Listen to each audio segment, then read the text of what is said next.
নমস্কার, আজকে রান্না করব ঢ্যাঁড়সের একটা রেসিপি। এটাকে আমি মশলা ঢ্যাঁড়সই বলি। আর এটা রান্না করার জন্য আমি ঢ্যাঁড়সগুলোকে দু সাইডে ভালো করে কেটে নিয়েছি, আর সব গোটা গোটাই আছে। আমি হলুদ আর লবণ দিয়ে ঢ্যাঁড়সটাকে ভালো করে একটু মিশিয়ে নেব। এর সঙ্গে হলুদ লবণ দিয়ে মিশিয়ে নিয়েছি। কড়াইতে তেল দিয়ে দিয়েছি। এবার আমি ঢ্যাঁড়সটা দিয়ে দেব। দিয়ে দিলাম। এবার এটা একটু ভেজে নেব। এটা মোটামুটি ভাজা হয়ে গেছে। এবারে আমি এখানে সামান্য একটু জল দেবো সেদ্ধ হওয়ার জন্য। খুব সামান্য একটু জল দিয়েছি। এবার এটা ঢেকে দেবো। ঢাকনা খুলে দিয়েছি। এটা সেদ্ধ হয়ে গেছে। এবার আমি এটাকে তুলে নেব। দেখুন, এই অবস্থাতে আমি এটাকে তুলে নিয়েছি। কড়াইতে তেল দিয়ে দিয়েছি। এবার এর মধ্যে দিয়ে দিচ্ছি দুটো শুকনো লঙ্কা, দিয়ে দিচ্ছি একটু কালো জিরে। এবারে দিয়ে দেবো পেঁয়াজ বাটা। দিয়ে দিলাম পেঁয়াজ বাটা। এবারে এই পেঁয়াজ বাটাটাকে ভালো করে আমি কষিয়ে নেব। পেঁয়াজটা মোটামুটি ভাজা হয়ে গেছে। এবারে দিয়ে দিচ্ছি হলুদের গুঁড়ো।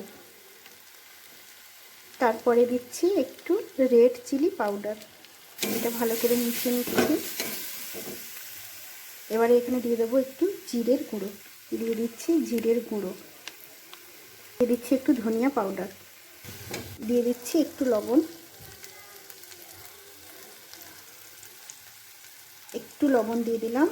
আর দিয়ে দেবো একটু চিনি।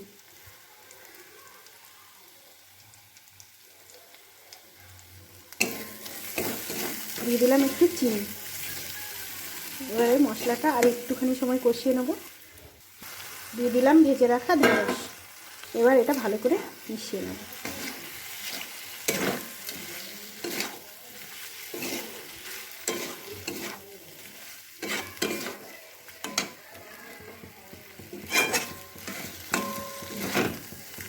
এটা তো আগে থেকে সেদ্ধ হয়ে আছে। এবার মশলাগুলো ভালো করে ঢ্যাঁড়সের সঙ্গে একটু মিশিয়ে নিচ্ছি।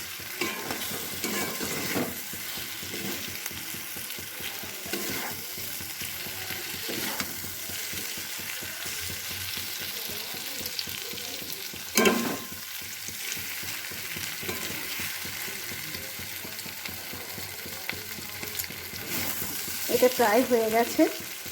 এবার আমি এটা নামিয়ে নেব। দেখুন কত সুন্দর দেখতে হয়েছে। এমন সুন্দর দেখতে আর তেমন সুন্দর কিন্তু খেতে। গরম গরম ভাতের সঙ্গে পরিবেশন করলে এটা দিয়েই কিন্তু ভাত খাওয়া হয়ে যাবে পুরো। তো যদি ভালো লাগে তো একটু লাইক, কমেন্ট আর শেয়ার করে পাশে থাকবেন।